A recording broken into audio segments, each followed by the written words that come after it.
All right, you guys made a jump. That was one of the bigger stories of '99. The Monday Night War in full swing. You're at the center of it. And then here's a few key points that were going on at the time. Eric Bischoff, WCW's falling apart. Raw has taken over. There's little hope of WCW turning around just based on any signs. There's no signs of hope. Finally, the decision is made, in a nutshell, to get Eric Bischoff out.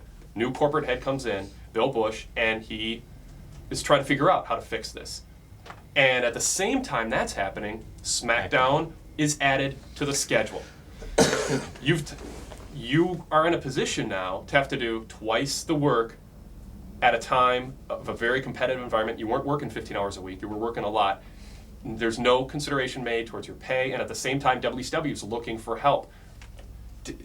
Kind of in a nutshell, recap, all those things kind of came together at once, and all of a sudden you have this opportunity, you first and then you, in that order, to make a major shift in the whole wrestling industry, and it was a major, major change.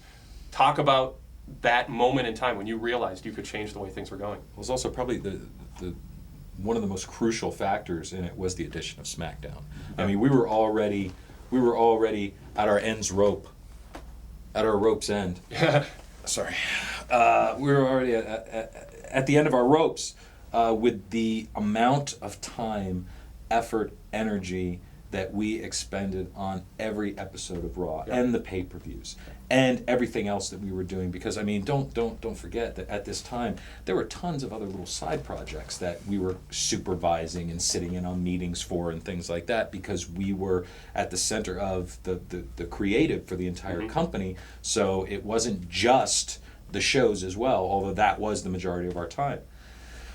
So SmackDown gets thrown into the mix, and it's just basically dropped into our laps, and it's like, well, this is what you're going to be doing. No new staff added, no more No pay. new staff added, no new, not even a mention of pay, and not that it was a matter of, well, we're doing this because we're not getting paid. Yeah. We're jumping because we're not getting paid, but it was just, it would have been nice to have had some acknowledgement, even an acknowledgement of, well, in a couple months we're going to bump you or something, and see how this goes. This is an experiment. But, our workload was essentially doubled. Was it a case of, you almost realized at that point how taken for granted Well, your also, contribution was? Talk about the time we went to the mall and the magazine. Well, there were so many things leading up to that. Yeah. Okay, the one thing leading up to Because this was the WWF's star was rising and had hit the high point in the heavens. There were so many things happening and leading up to this behind the scenes. As Ed said, he added SmackDown. The one thing that bothered me more than anything was not even, okay, you guys are doing this now, I'm not going to give you any money. It wasn't even any of that. It was the fact that we weren't even involved before the decision was made. Right. The question was never Not even asked, what do you can you think? guys write 2 shows a week? Yeah. Can we keep it going? Can you guys keep it going? Because It was here's the decision, it's been made, make it work. Exactly. But if not, we'll find somebody else. But a couple of things were also happening behind the scenes for me. It's one of the things was I was approached by a production company here in LA to write a sitcom. Ed and I were both going to do it. Yeah. Okay, and it was going to be based on the wrestling business. Yeah. Well, I really wanted to do this just to do something other than wrestling. Yeah. I'm a writer. I wanted to do something other than wrestling. Well, one of the things that happened was, I let Vince know about this. And of course, Vince being Vince, all of a sudden it now became Vince's project. Mm-hmm. You see what I'm saying? So that right there upset me. Because he owns you when you work for him in many different ways. Right. But we weren't under contract. Right. Yeah. And on top of that now, you've got to understand, we take the rating from a 1.9, we're in 6, 7, wherever we were at that point. Mm-hmm. Vince always had a habit of taking all the credit for everything. Mm-hmm. And I never had a problem with that as long as he paid me. Yeah. Because I'm working for you, Vince. My job is to get you the highest rating possible. Just pay me and I'm happy. Yeah. But, as he got bigger and bigger and bigger, and he was on HBO with Costas. And now he's on the cover of magazines, and now he's everywhere. Okay, me and Ed were writing TV together one day, and we went for a lunch break, and it just so happened we passed the newsstand, and there was Vince on the cover of Cigar Aficionado. Yep. Okay, You said that right. I said that. That was right. very good. So of course we pick it up and we read it, and here Ed and I together are reading about As we're working on next week's Raw. Raw, we're reading about how Shane McMahon is the creative genius behind all this. So now it was getting to the point of being ridiculous. Yeah. Now it was getting to the point of, you know what, bro? You know what we're doing. Give credit where credit is due. Yeah. I Just mean, a mention. Yeah. I mean, it really got to the point of being ridiculous, you Yeah. know? So, I mean, that was kind of going on at the time. A lot of things lined up at once. I know for me, really, the icing on the cake was after we did SmackDown for a few weeks, I was 100% burnt out. Yeah. Okay? I scheduled a meeting with Vince, and you know how, like, you're hoping to get fired, but you don't have the to quit? Yeah. Okay? I went into Vince's office, and I so wanted to be fired because I was done. I was spent every which way you can imagine. And I threw a couple of things at him that I knew he wouldn't agree to. Yeah. Okay, for the first thing I said, Vince, I said, I'm going to be 40 years old in a year and a half. I said, I want to quit when I'm 40. I said, and by the way, in the next year and a half, I want $1 million. That was number one. Yeah. Which, I mean, and it wasn't about the money. Yeah. It was like, I knew he would have thought that it was absurd, you know? And then number two, I said Because to you were making six figures, but not. I mean, it was between 1 and 200 probably was your. No, actually, at the time, I was making $350. Oh, you were okay. Yeah, So I was million making- wasn't that. No, Vince always took care of me. Okay. You know, and then you know, he argued with me about the money, and I just said to him, I said, Vince, I said, I know what you're making. I know what Austin's making. I know what my contributions have made. Whether you think it's a lot of money or not, that's what I want to make. Yeah. It That was almost doubling of your payment. Right. And when this was going on, did you ask for more than just the raise? Yeah, well, the second thing that I asked for, and it was really the icing on the cake, was at the time I had 3 kids and I was never at home. Yeah. Never at home. So I wanted to be able to move my family to a location where my wife would be closer to her family because I wasn't home. So, you know, I brought this up to Vince, and I told Vince I wanted to be able to move out of Connecticut. And, you know, Vince looked me dead in the eye and said to me, he said, Vince, I don't see what the problem is now. You make enough money. Why don't you hire a nanny? Yeah. And, you know, that may sound corny to a lot of people, but the harsh reality was I loved my kids a heck of a lot more than I loved my job. Yeah. And when Vince said that with such a lack of regard. and a lack of feeling. When It was cold. When he said that to me, It became crystal clear I- what You it had was all seen about. how important wrestling had become to him yes, that you didn't want to become that, and he was asking you to become yes, and at that point, with that response, I knew I was done. that. So I how knew did it was how did the jump happen? I mean, how did you? Well, also going go with ahead. that was about. This was in September, October of '99, and the previous June, I had pretty much reached the end of my rope. Okay. I was burnt to a crisp because again I came from Hollywood and I thought I was jumping out of the frying pan, but I was jumping into another frying pan. And wrestling's and 52 weeks a year. I mean, it's there's no 52 off-season. weeks a year, no off season, no repeats, no reruns, no break, no time to stop and smell the roses, no time to recharge your creative batteries at all. And we kept it going, but I was at the point where I was miserable. I was not happy because beyond the fact that, and this is something that we didn't even get a chance to touch on, but our schedule on the road, you know, we would be doing the show all day, then we would get in the car with Vince and Shane and sometimes Stephanie, and the 2-3 hour ride to the next town so we can check into our hotel room by like 2 a.m. Yeah. Vince would be talking about TV, Yeah. the next day of TV, Yeah. or next week's TV, Yeah. and there was never a break. And you got Never, calls ever, at ever. all hours, even on what We were might on be a call rare outfit. 24/7, 365. And you took advantage of it. Yes, absolutely. So I got to the point where I was like, you know what? I'm not used to not having my own life at all and working for somebody who really was not as much interested in that. Yeah. So, and from day one when I came in, I asked for a contract because that's the way I always did things. No, that's not the way we do things here. Okay, fine. I so much wanted to be a part of it that I was willing, just like anybody else in the business, I was willing to make allowances like that because I wanted to be a part of it. Yeah. I asked for another contract at another point. So then finally, I didn't have a contract, and nor did Vince at that time. But at one point I was talking to Vince. I was saying, I'm done. I can't do this anymore. I cannot do it anymore. Did that surprise you, or did you see it coming? No, I saw it coming. I had a lot more tolerance for Vince than Ed did, only because I was around him longer. Right. Yeah. And I knew. You had like a 4-year head start on me. It didn't faze me anymore, but I knew Ed. I mean, I could see Vince really wearing him down.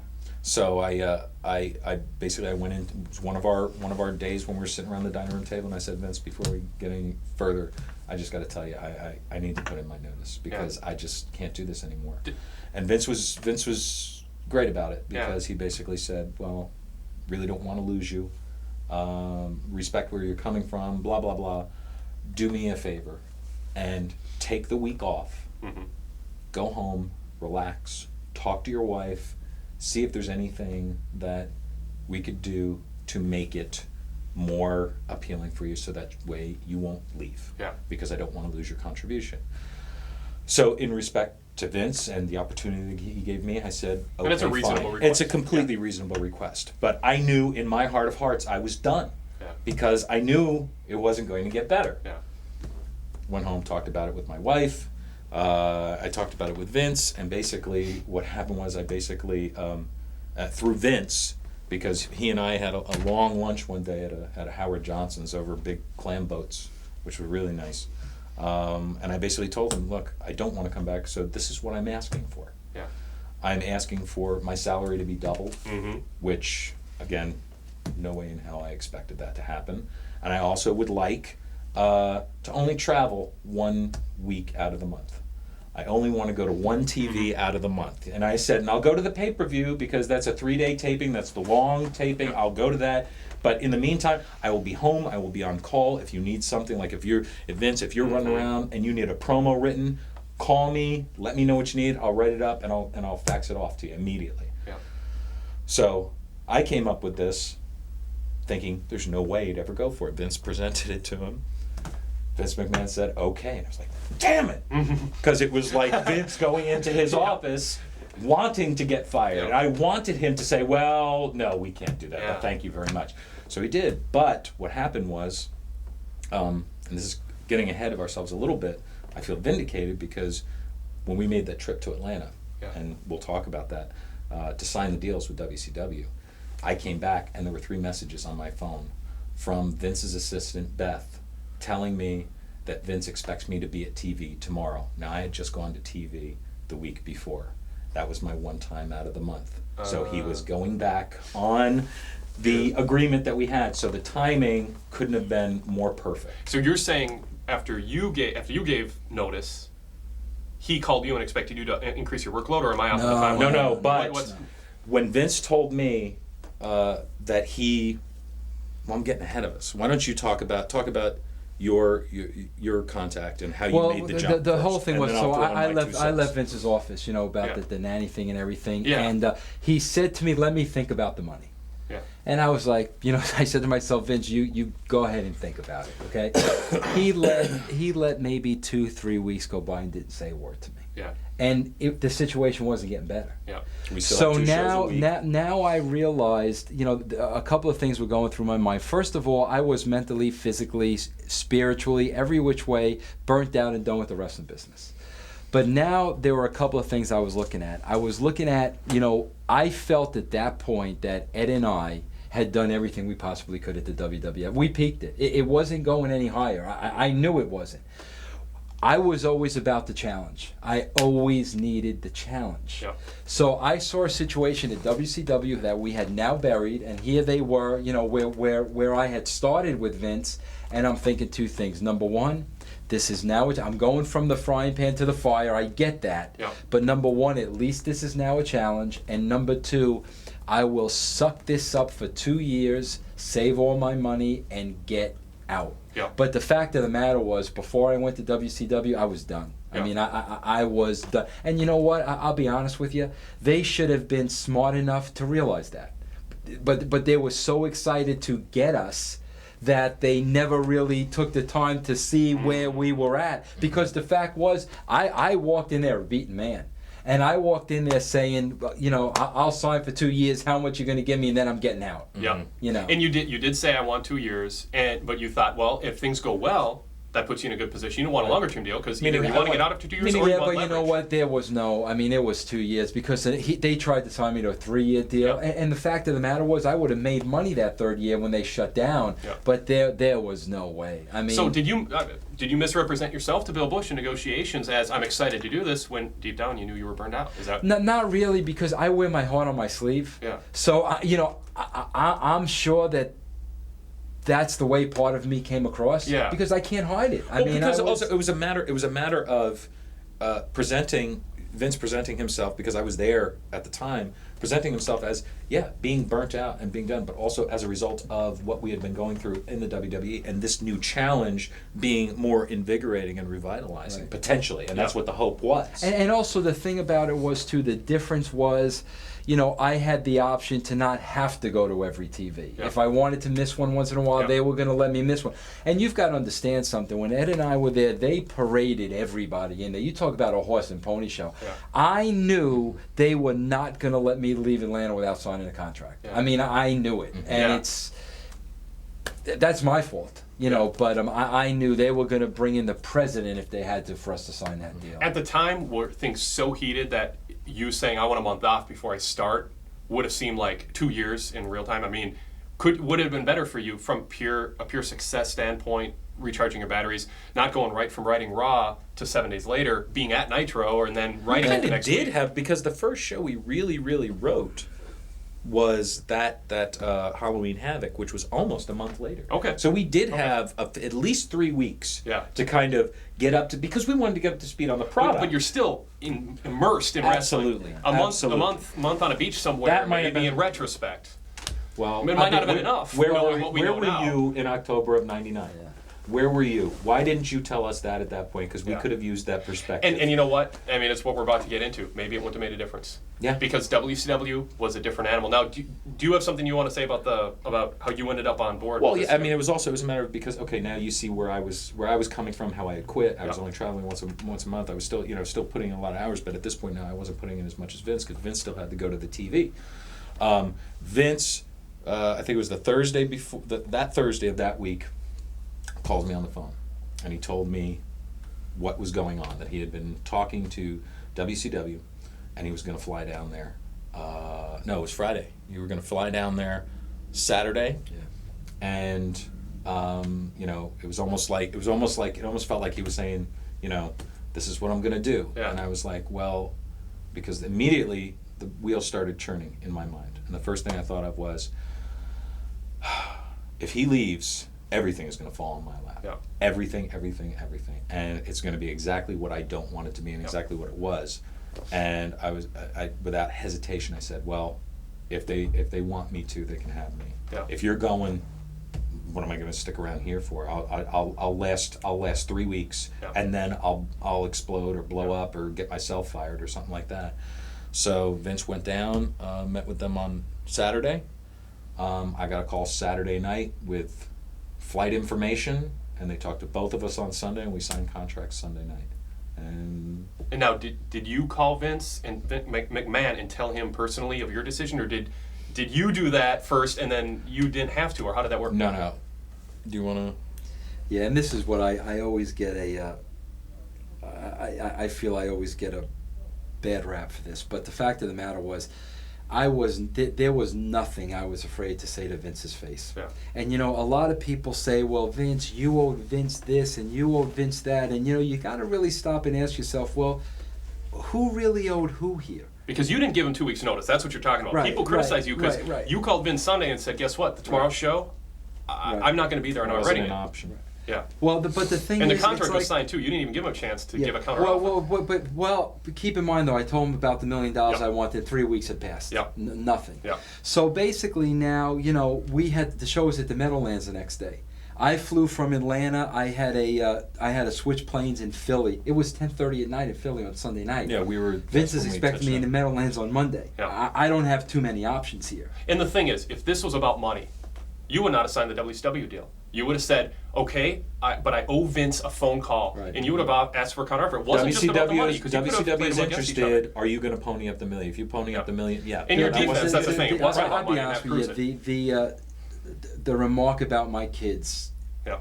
it killed it for me. I Yeah. mean, it was just the nail in the coffin when I just saw how heartless, because he had no idea how much I love my kids. Yeah. And when he said that to me, you know, he's thinking, I love the business just as much as he does, and my family comes second. Mm-hmm. That wasn't the case.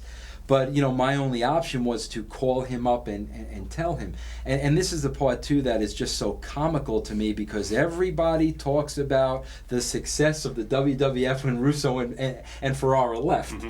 But my exact words to Vince were, Vince, tomorrow's show is written. We've already written Raw and SmackDown. We're not leaving you high and dry. And my exact words to him were, Vince, you have at least a year to ride this wave. Yep. I said, Yep. everything is in place, Yep. Vince. You are untouchable. And the proof of that is when Steve Austin was hot and Nitro was still winning in the ratings. There's nobody who studies, analyzes, or was just a fan of this business who watched both shows who didn't think Raw was a superior product for about a year, if not longer, before they did what they needed to There's get a people to lag. watch, which was Tyson and the Austin Vince thing that got everyone on the phone saying you got to turn the channel. Mm-hmm. But it was a full year, that Nitro was bad.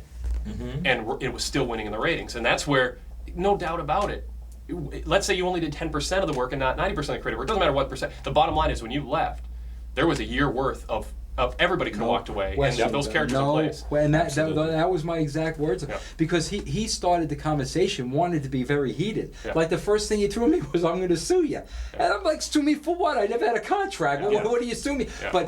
But I was determined. I loved Vince. And I was determined that this conversation isn't going to get ugly here. Mm-hmm. Our last conversation isn't going to get ugly. So, I mean, it took me a while to bring him around and for it to, you know, the reality to sink in. But, you know, the bottom line was, if I had the option to have been able to tell him that in person, Yeah. I would have been more than happy to. That's one of the reasons why 3 years later I went back. Yeah. Because I wanted to be able to tell him face to face, Vince, this is why I did what I did. And near the end of your 45-minute conversation with him, you said something like, and who knows, maybe someday our paths will cross again. No, he said that to me. He said that to you, He okay. goes, Vince, he goes, I really hope that one day our paths should cross again. Yeah. And you know what? I wanted to leave on a good. I love the guy. I'm not going to sit here and tell you he was this and he was that. And I really cared about the guy. But I mean, he and I could speak for Ed on this, he just took everything from us that he possibly could until nothing was left. And it was like a running joke. Yeah. Every week at TV, when we would be stumbling into the elevators to go up to our rooms, at 2 in the morning, when we checked in, he would look and say, did I get it all? Did I Get it all? Did I get all of it? Yeah. And we'd be like, Now, how did yeah, you- you did. How did you give your notice? How did that Well, happen? I mean, we know this comes. We're flying back from Atlanta. We're stopped over in Philly. It's the first opportunity because they had to rush us to the airport to make our flight Yeah. so that way we can get back. Vince wanted, because Vince had a much longer, much deeper history with Vince than I did. Yeah. So Vince wanted to call him first on his own Okay. and just tell him. So what I did was, the first thing the next morning, got in late that night. I made a point to get up early the next morning, and I called Vince. I got him on his cell phone as he was in his car driving to the Meadowlands, and I basically gave him the news, and I said, Vince, it kills me to say this, because I know that you're still reeling, Yeah. but I'm going with Vince. And I you was didn't with tell him in McMahon Atlanta. that. No, he didn't indicate But you know it what? at all. I really got to say something in Vince's defense here, and I want people to understand this, because I will never in a million years badmouth Vince, because I still really care about the guy. Mhm. I do. But Vince, he has no idea what he puts a lot of his employees through, because Vince's whole life is the WWF. That's his whole entire life. You know, I have 3 kids. I have a family. Ed has a family.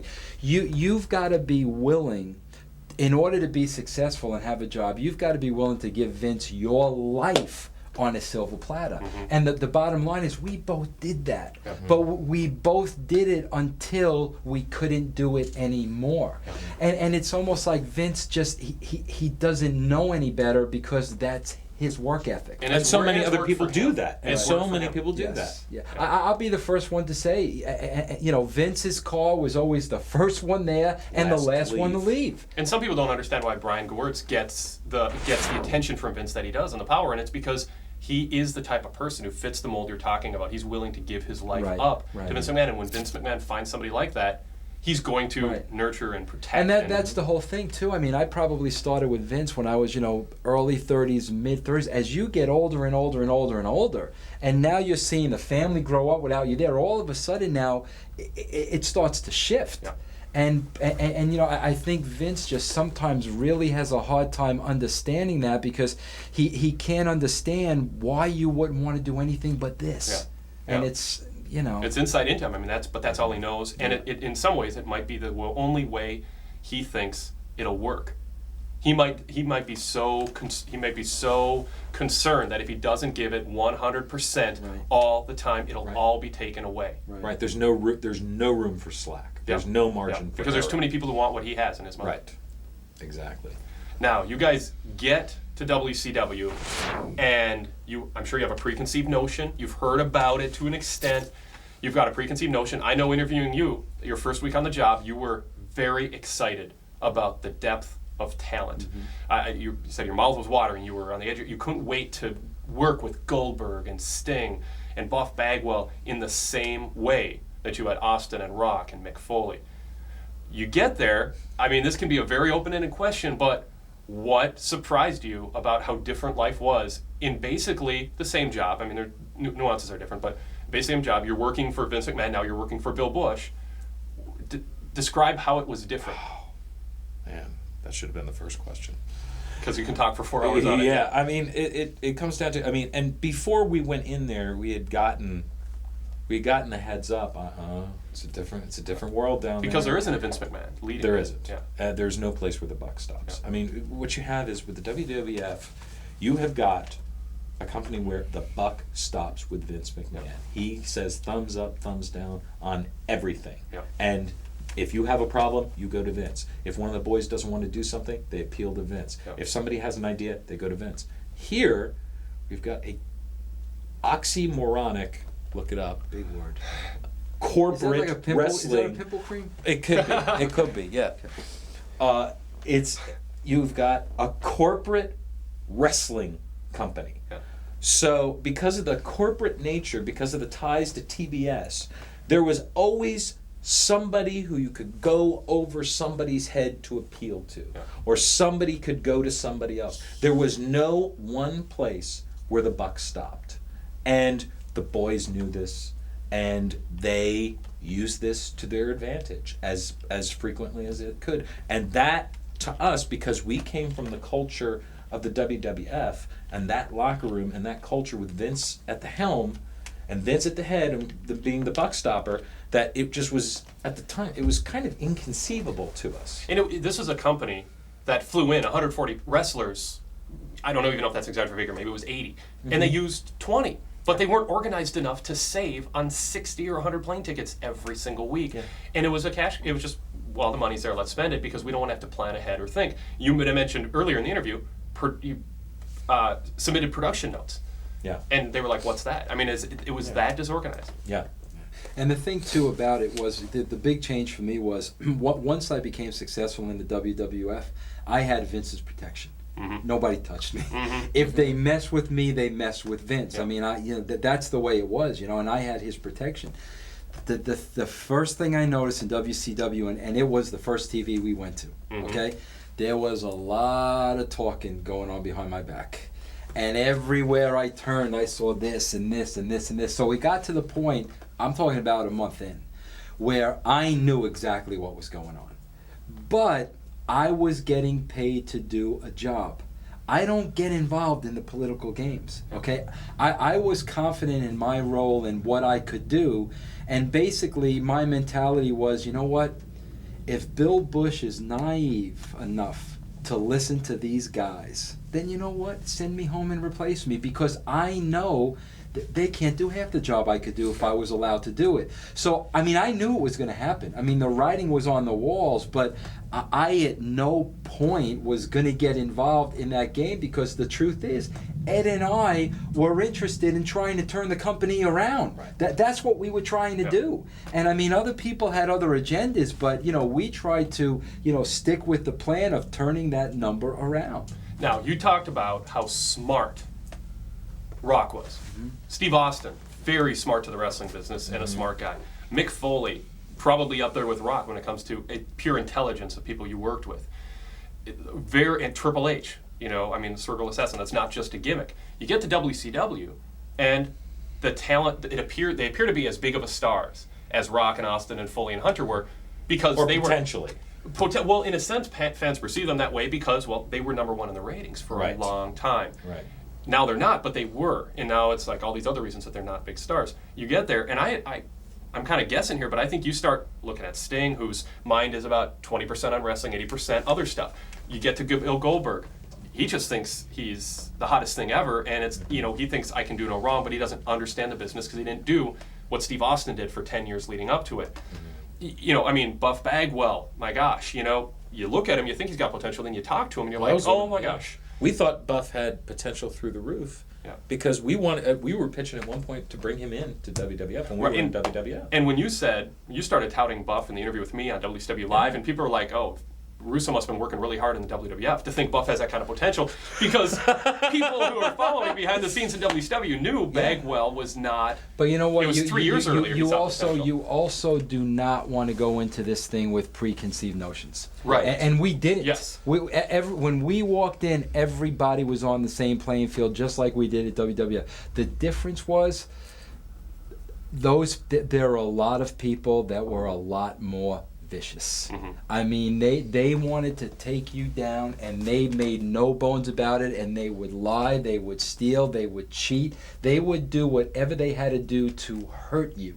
And I'm just telling you, that didn't exist at the WWF.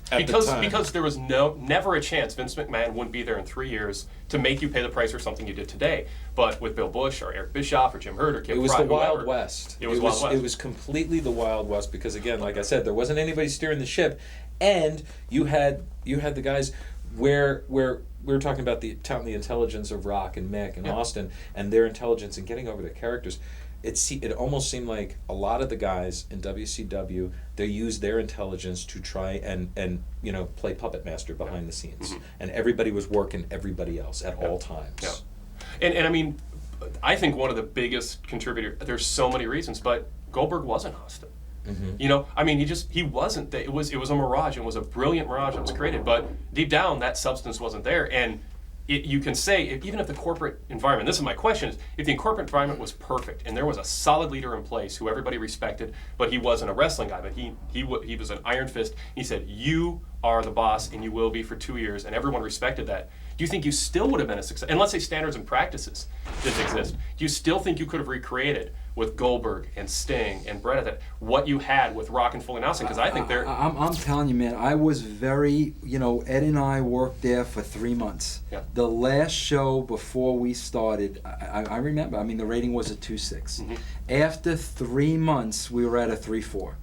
I was very, very satisfied with us getting the pieces in place. Yeah. I really felt that we were. I was happy with the job we were doing despite it all. Guys that never got airplay before were on TV. We were doing cool things with Ernest Miller and Billy Kidman and Norman Smiley. And the list goes on and on and on and on. If we had been given the 2 years... a year. Yeah. Let alone 3 months before the meddling started. Right. You guys are 8 weeks in, and that's when there started to be a sense of a political movement internally against you. You had J.J. Dillon, Kevin Sullivan, some of the wrestlers. They're thinking, hey, we think we're better off with somebody else than you two guys. This is what you had to stand on. This is where you could point to numbers and say, previous 8 weeks, the 2 hours of Nitro was a 3-hour show. The 2 hours of Nitro that went head-to-head with Raw. That's what was the meat of the whole debate. Previous 8 weeks before you guys arrived, 2.7 average rating. Let's take in a big scope, 2 whole months before that. The 8 weeks you were around, the average was 3.0. Previous 8 weeks, next 8 weeks, you increased 0.3 of a rating point the head-to-head 2 hours. On the average. On average, and there were peaks and valleys in there. It wasn't just a trend up. It wasn't just a trend down. There was curiosity at first. The first couple weeks were a little above that. Then Raw, in the meantime, this is where the evidence was clear. You took viewers away from Raw with what you were doing. Raw, the previous 8 weeks before you arrived, was 6.2. The 8 weeks after you two took over, 5.8. So basically, a 3 or 4 tenths of a point difference switched from Raw to Nitro. There's no debating that topic during those 2 hours, a 0.3 to 0.4 over a 2-month period. Yet, during that time, your critics knew that there was an advantage. And you had said up front, I don't even expect to see a ratings change for months. Yeah. And yet there was a ratings change. This is a criticism of you. Absolutely, positively, the number one criticism of you guys was you're too worried about making a difference in the ratings and you're not promoting the pay-per-view. You're giving away too much on TV, too quickly. The pace isn't there, and you're giving all these matches away and all this stuff, and so much is going on.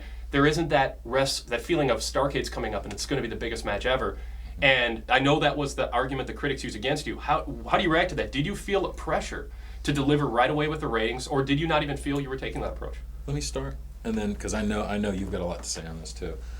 One of the things was just from my perspective, but I think I can speak for Vince on this. Was it wasn't so much about we were giving away too many free matches on free TV that we should be holding back for the pay-per-view, and that we should be building towards Starrcade. We were building towards Starrcade. What we were doing was we were trying to reinvent the company at the time. Yeah. We were trying to establish that this wasn't your daddy's WCW. This wasn't your grandfather's WCW. This wasn't the WCW that you were watching last week. Yeah. This is a new day, a new beginning, and it took time to do that. And one of the things we had to do in the beginning, if you're going to clear off the table and start from scratch, which is what we were doing theoretically, we wanted to start off. That's why we did that huge tournament. What was it? 32 men, 32 wrestler tournament, or 16? I think it was 32. To come up with that main event for Starrcade. And in the course of pursuing that tournament, we gave away a lot of great matches on free TV. But you know what? Also, we had 3 hours to fill. This was before we were able to knock that hour off of Nitro. Yep. And it just, in terms of the pace at which that we were used to writing TV, the paces of the shows, and how much we would put in a show, there physically were not enough hours in the day to do the show that we wanted to do and fill 3 hours. Yeah. So, we wanted to reinvent the product. We wanted to change people's way of perceiving WCW, and we were building toward Starrcade. From day one, we were building toward that new NWO that basically I think could have really taken off if it hadn't been for all the other political things that were against us. 3 bullet points, Ed. You say you want to reinvent, you want to change how people see it. What is that? How are you changing it? What's different?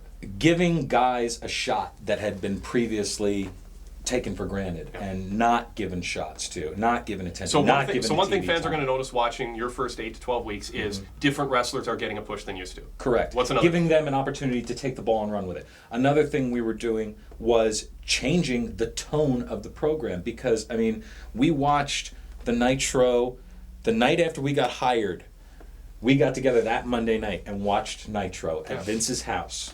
And we were just shaking our heads. And I remember at one point we turned to each other and said something to the effect of, "Oh, isn't that adorable? They're trying to do a pre-tape." Mm-hmm. And as cocky as that sounds, because it was horrible. Because these stories that they were telling behind the scenes, they weren't stories. Yeah. There was nothing happening. Nothing was actually happening. It was just shots backstage, stuff going on, but nothing happened to move stories along. Yeah. And we needed to change people's way of thinking. We need to show the audience that, no, there is stuff going on. It's not just about what is in the ring. We needed to get the audience used to seeing the stuff that we were producing backstage and the stories that we were sparking backstage and how they would eventually pay off. So pre-producing was maybe a one-word way of one of the major changes. You wanted it to be more pre-produced and less throw a match out there and film it. Well, it was more complex and more in-depth storytelling. Okay. And the pre-producing went hand in hand with that. So. Well, it's 2 things. My philosophy was every week you write the best show you can. Mm-hmm. Every week. But some people say, no, you should be thinking 3-4 months ahead. But you know what? The way we wrote Nitro was no different than the way we were writing Raw. Okay. We knew what we were heading toward. We changed nothing in the formula. And number two, it's something that you said, Wade. It's when things started changing at the WWF, the ratings took a while to change. Yeah. But the difference was Vince accepted that. Vince knew that. Vince knew these ratings weren't going to change overnight. WCW wanted the ratings to change tomorrow. They put that pressure on us from day one. And I used to say to them, guys, it doesn't work that way. And I even used to show them graphs from the WWF. This is how long it took to get to a 3. This is what we did to get to a 4.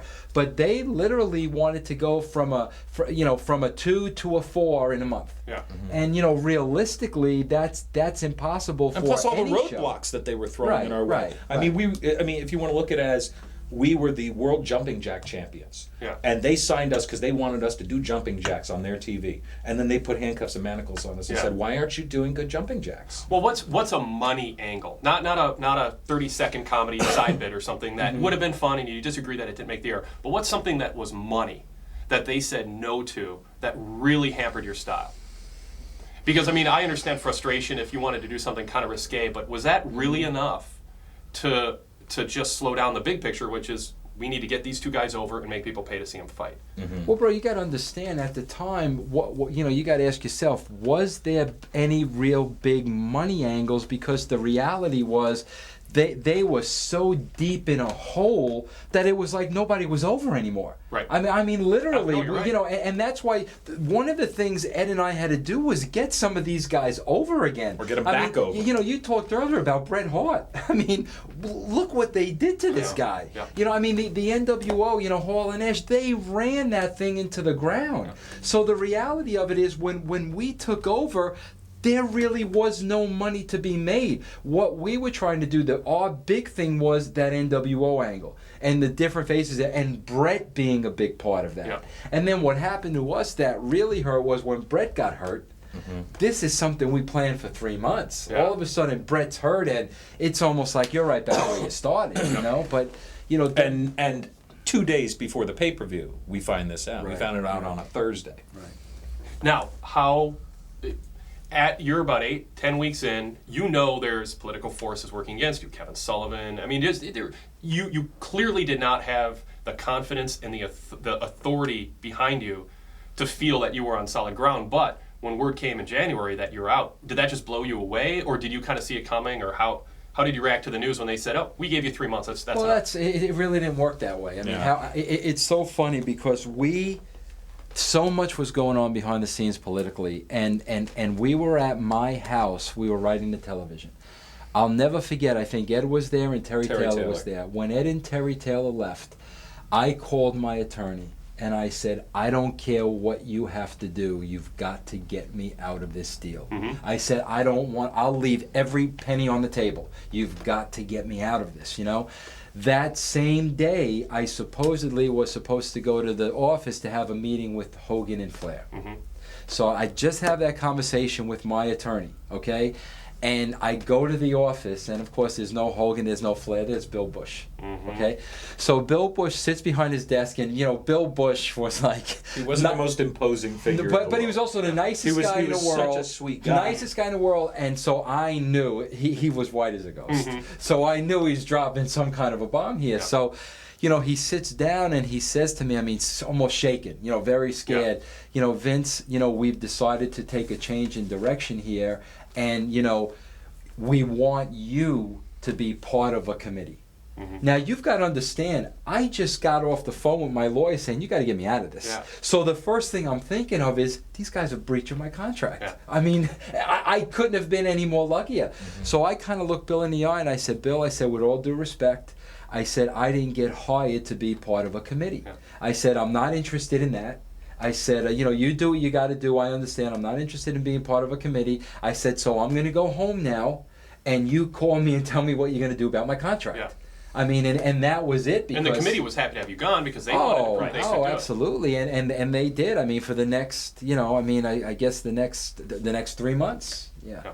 And it was in the next 3 months were very rough. And in their defense, they had almost nobody to work with. I mean, Nash was gone, Absolutely. Goldberg was gone, Bret Hart was gone. They had to go with the Wall, Sid, and Jeff Jarrett. And the guy and that dog character. The dog, yeah. What was his name? Al Green. Yeah. Yeah, The I mean, they had nothing to work with, but at the same time, there weren't signs that they were doing much with what they had either. It was just WCW was in shambles. They were Right. worried about the money loss at that point because for so long, Right. Eric Bischoff didn't have to worry about the bottom line. But And all of a also- sudden, tens of millions of dollars of losses are coming up, and improving the ratings 3/10 didn't matter anymore to the higher ups. Right. What mattered was, are we making money on pay-per-view? But how do you make money on pay-per-view when the product was in shambles and no wrestlers were over? Plus, It was also, a no-win as situation. far as that money issue goes, we want to talk about the lag. Yeah. What a lot of what it was is all of these deals that had been brokered when WCW was at its peak Yeah. were still in effect. Yeah. It got to the point where on Nitro. Right.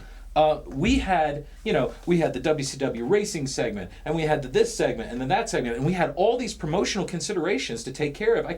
What about all the guys we couldn't use at the beginning because they were doing Ready to Rumble? Yeah, Remember that? I mean, when we were first started, there were about 10 to 15 guys we couldn't use. Yeah. You know? because they were all off doing this, and all of these deals that had been brokered, a year, 2 years prior, that were now coming back to haunt us, and they were affecting the product. They were affecting what we could do because we didn't have the time anymore.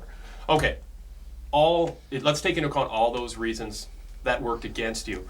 Are you proud of what you did during that first 8 to 12 weeks, or do you kind of look at that, like you had said a few minutes ago, we were burned out going in there and we really needed time off. Did that affect your ability to make the best of a bad situation? I love those first 3 Yeah. months. I don't care what anybody Yeah, says. okay, that's what I wanted to As know. a wrestling fan, Yeah. I would go back right now and watch those first 3 months. Yeah. I mean, and Screaming Norman Smiley. Norman Smiley and Ernest Miller, and I mean, David No. Flair. Yeah.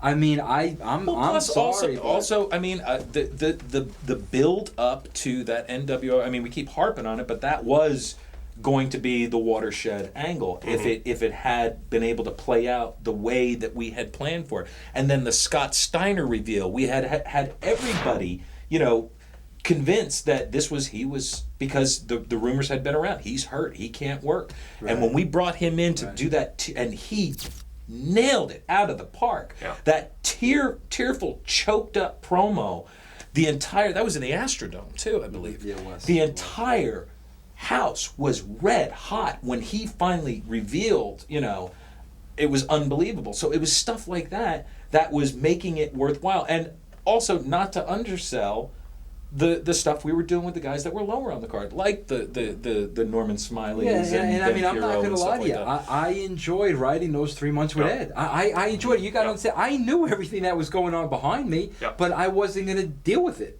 But let's You know. also talk about, because also at that time there was a lot of pressure on us. There was a lot of pressure on you. And by default there was pressure on me, but not nearly as much. And this was where the two of us started to have our differences.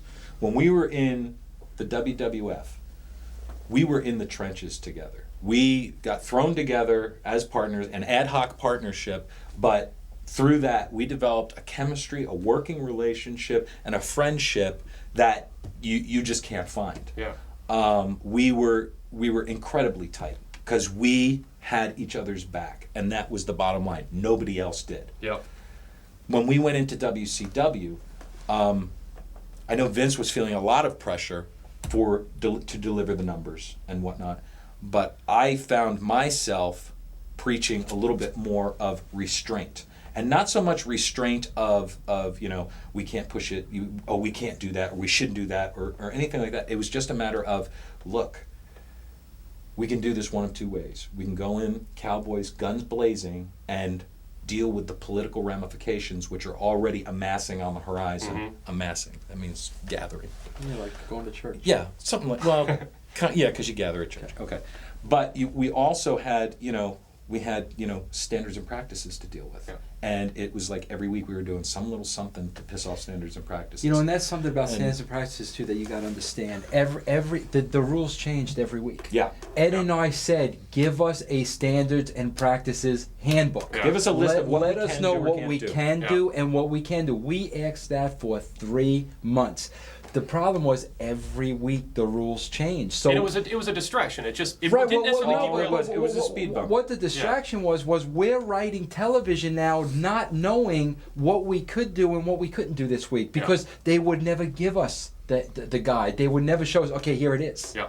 So Yeah. I mean, it was very difficult to work around those parameters, you know. So, and I, having come from Los Angeles and being in the TV industry and sitcoms, I saw this going on, and I was trying to preach to Vince that, you know, we just need to relax a little bit, just a little bit. Take our time. Let's do just a little bit at a time. Yeah, we're not going to change the world overnight, but we never said we were going to. Rome wasn't built in a day, and we knew coming in here it wasn't going to happen. Yeah.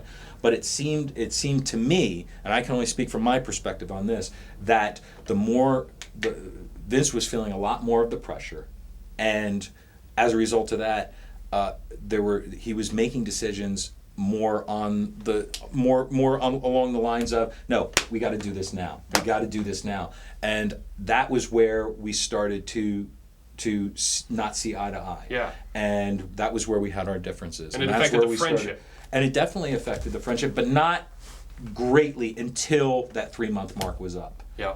And that 3-month mark came up, and they tried to foist the committee on Vince. So Vince was out at that point, and I had a choice to make. And my choice was, I had just moved my wife and my dogs down to Atlanta.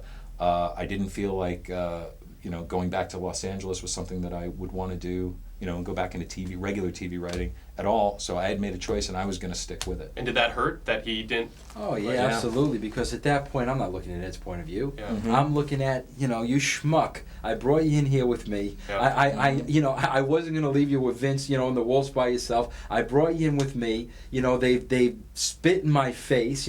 So of course, I didn't look at, okay, he's got his wife, but of course, and it was it was a real bad time for me. So it's of course I'm not going to look at things logically. Right. And at that point, were you guys not even talking, or how bad? Did you keep in touch when you were gone with him, or were you guys weenie time away? We talked like once or twice, and we talked about this since. Yeah. Because it was a matter of, I stayed in there, and for those 3 months afterwards, I was on the committee, and I was the guy who wrote the shows. Yeah. I came up with everything that was being done, except for the fact that the way that the rest of the committee worked was they sat around, and this was Kevin Sullivan, Bob Mould was back at the time, who I love Bob. He and I became very close friends. Kevin Nash was on the committee. JJ sat in every now and then. But basically, they would come up with, okay, what are the matches going to be this week? Yeah. What are the matches going to be? And then they would give me a list of matches, Mm-hmm.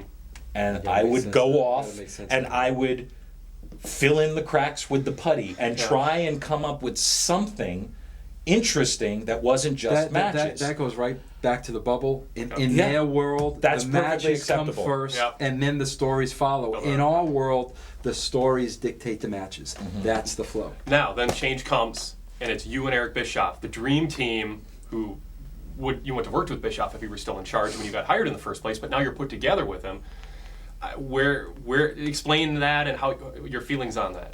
Oh, of course I didn't want to do it. Yeah. I'm not going to badmouth Eric. I would never badmouth Eric, but at that point, I trusted nobody. Yeah. Okay, and Eric did not trust me. Yeah. And they should have been smart enough to realize right off the bat we got two guys that don't trust each other. Yeah. Right off the Yeah. bat. With different And- ideas. With different ideas, and Eric wanted to Different be back in the attitudes. saddle again, which I completely understood. Yeah. And it was such a bad mix. But the reality of it is neither one of us had a choice in the matter. Yeah. We got called to go back in and do this thing together. To get your checks, you did what they said. So Now- you needed me.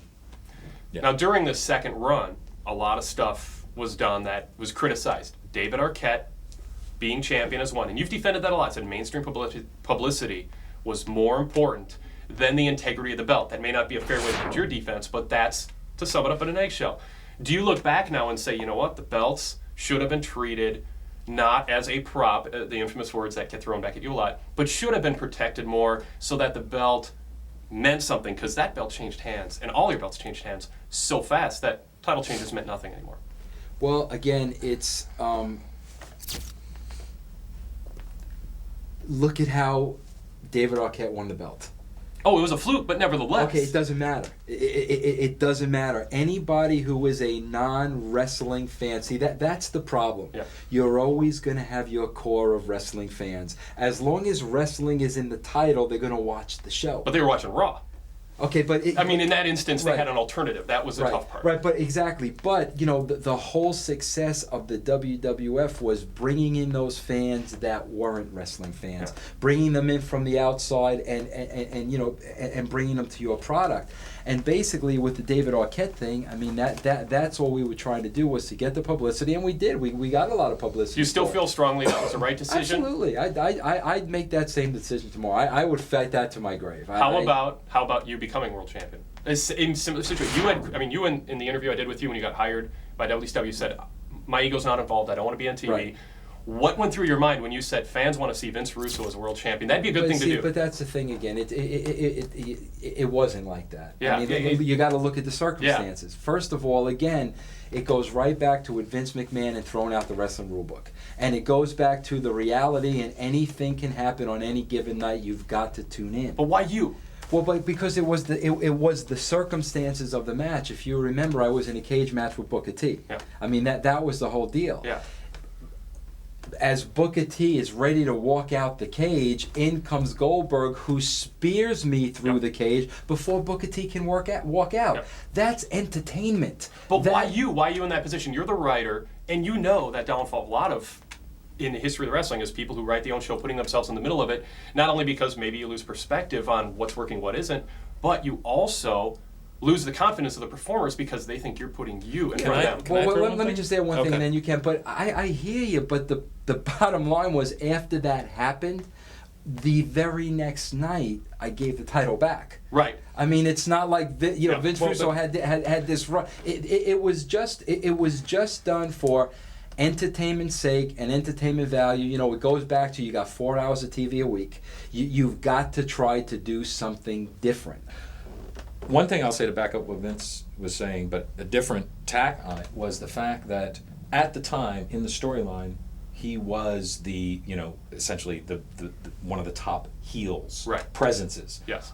So in order to, get over that heel character, draw some heat from the fans, then to me it made more sense to have that happen for him for that reason, because he was part of the storylines. Now, one thing I will say, and we've talked about this before, I understand his perspective of the David Arquette putting the title on him, and also this was at the point when we weren't working together. Yeah. But I feel that logic would be 100% sound if it was an Arnold Schwarzenegger, if it was a star who was up here, not the 1-800-CALL-ATT guy.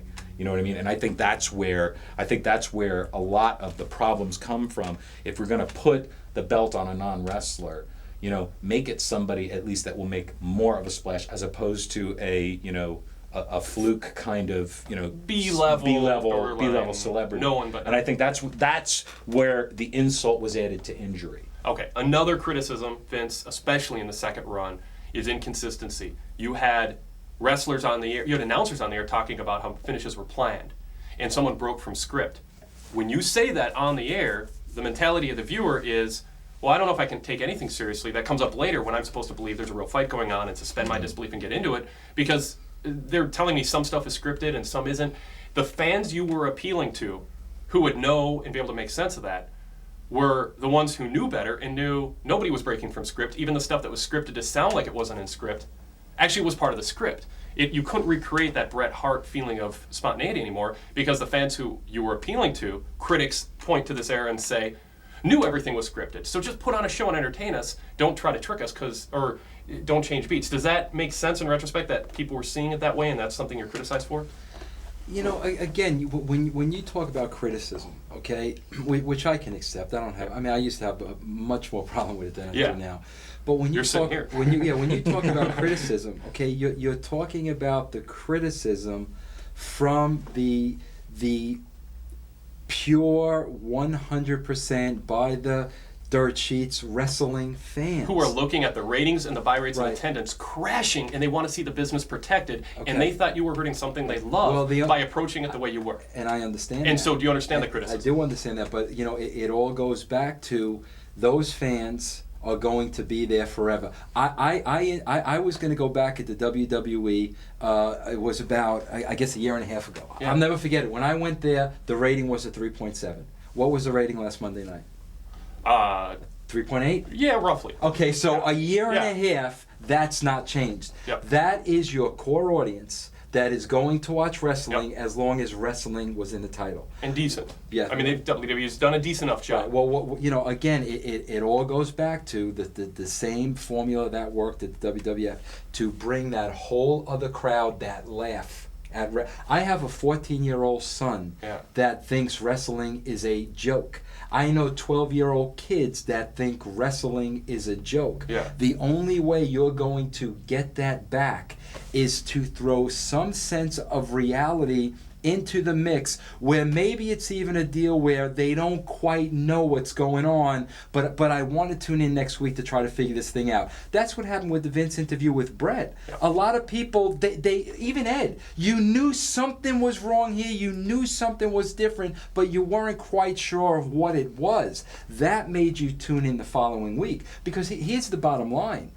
Unless new things are tried, or unless things like this are experimented with, your rating's going to be at 3.5 for the next 20 years. So you're thinking to yourself, we got nothing to lose, and I'm just going to try things. But was it also a point where it was almost a burnout stage where things were just coming so fast? Or are you proud of that work? No, I mean, I got to be honest with you, and I'm being totally honest with you. Ed and I did it for the first 3 months. Yeah. You talked about the difference in the ratings. Yeah. Well, by the time I came back 3 months later, Yeah. it was right back to where Ed and I had started. The goods were damaged again. I knew, Yeah. I'm telling you, as sure as I'm sitting here, I knew at that point there was no way we were going to be able to overcome that again. Yeah. Because here were Ed and I, 3 months we were on the road. 3 months they tore that road down. There was no way we were going to be able to build it again and bring those fans back again. And I and so knew you're that. searching for the next concept. Absolutely, That means shock. Change. absolutely something, because I knew we wouldn't be able to get those fans back again because we just screwed with them so many times. Yeah. Through all of this, you guys entered, got to know each other, got to be very good friends. Like, the term marriage was used. I mean, it was a marriage of work. And you guys were partners, and your strength was your weakness was his strength. You built on it. But then there were hard feelings when push came to shove after that first hard decision came in WCW. What's happened since then? Because from being around you guys, it looks like the good times are more important than the bad right now, and you guys have found a way to come back together and not let the wrestling business destroy a friendship that it actually helped create. Yeah. Well, I mean, from the point where Vince left WCW the first time was ousted, we didn't talk that much, we didn't speak that much, and even when he came back in, we were separate. The first time we had a conversation, like a real honest to goodness conversation, I think was when Vince. I was working with TNA when they first started up, and I was doing post-production for them, supervising post-production. I was also the color commentator on the air. Vince got hired, brought in to work with the company. And the first day he came to the offices in Nashville, the two of us sat down because it had been so long, and we had been so close together, and we just basically got everything out on the table between the two of us. And I kind of understood where Vince was coming from. Vince was, during those bad times, he was very vulnerable. He was very alone. He had nobody. He didn't feel like he had anybody watching his back. He didn't feel like he had anybody he could depend on. And I was one of those people that he felt like he couldn't depend on based on my decision. And I understood that. But something had occurred to me, because I didn't feel like I was a bad person for doing what I did. But then I realized, and when I was speaking with Vince, I brought it up, and I just basically said, through all those bad times, I know he was having bad times. And jump in here whenever you want. I said, because I had hard feelings too, and I was wondering why. And it came clear to me that one of the reasons why I had hard times was because he had to know, or I felt he did, how miserable I was, the situation I was in, because I stuck around and I was trying to patch the holes and I was just doing everything that I could do, to try and keep the company afloat. And throughout that whole time, he never asked me, how are you doing? Yeah. And then you both were in a situation, we a were- pressure cooker, we were where you were so- thinking about yourselves, we were and so- you weren't able to empathize with each other. Well, it's also, again, you've got to keep in mind, I moved my entire family, and I have 3 kids, to Atlanta. Yeah. 2 kids, especially one who was a teenager. It was a very, very difficult move. I'm in Atlanta for a month, and the writing's on the wall. So, the first thing I'm thinking about is my family. I mean, I dragged them here. Now what? So I didn't even consider what I was feeling. I at that point in time, I couldn't consider what I was feeling. But I was home and I was alone and I was going through a very difficult time. And then even the TNA experience, and what I found, trying to take myself out of the situation was, I was becoming more and more and more everything I despised about the wrestling business. I was becoming. And the reason why I was becoming that way was because in order to survive in it, you've got to change. The wrestling business changes you. You become paranoid. You begin throwing up your defense mechanisms. You're not the same person you were. And when I finally just stopped myself, and I mean it really wasn't me. This is it's a long story, but I had a revelation. I mean, I really had a revelation from God, and what happened was I could see clearly that I didn't like the person I had become, because what the wrestling business did was it changed my heart. It turned me into a person that I wasn't. And the bottom line is, at the core of the real me, I loved Ed. I mean, I truly loved Ed. Everything that happened between us was the wrestling business. It had nothing to do with my genuine feelings for Ed, but all of a sudden, a guy I loved, I no longer trusted. I thought was stabbing me in the back. I thought, I thought all these horrible things about Ed. And then what happened was, when I went to TNA, the same thing happened with Jeff. Same thing happened with my friend Jeff Jarrett, where, all of a sudden, my heart was literally becoming black, where I was looking at an Ed or I was looking at a Jeff, and I was seeing the bad side of everything, because that's what the business had done to me. There was no more good side. It was all black. It was bad people. It was paranoia. It was drugs. It was alcohol. It was a lot of things. And like I said, finally when I had the revelation and I got shook to the rafters, and the message was loud and clear, look at what you've become. And when I was able to look at what I've become and what the wrestling business, after 13, 14 years, turned me into, I was at the point now where I could not look at myself in the mirror. I wasn't that guy. And, that's when I knew, and that's when I came to the realization, you need to get out of this thing. Do you hate the wrestling business now? And do you think that you could have gone through that experience differently and not ended up with a black heart? I hate the wrestling business. Yeah. I hate everything the wrestling business represents. And I'm going to be totally honest with you. The wrestling business almost ruined my life.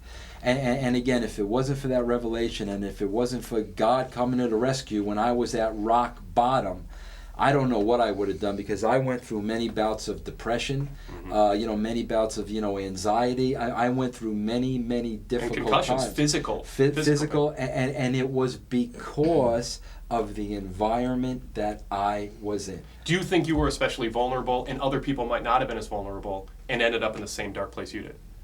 What do you mean by that exactly? Do you think the wrestling business would have affected everybody in your position the same way? Not. There's something about you that made it because you unique. I'll say this once and I'll say it again, and this is the reason Ed and I were sitting here. And I've said this a million times.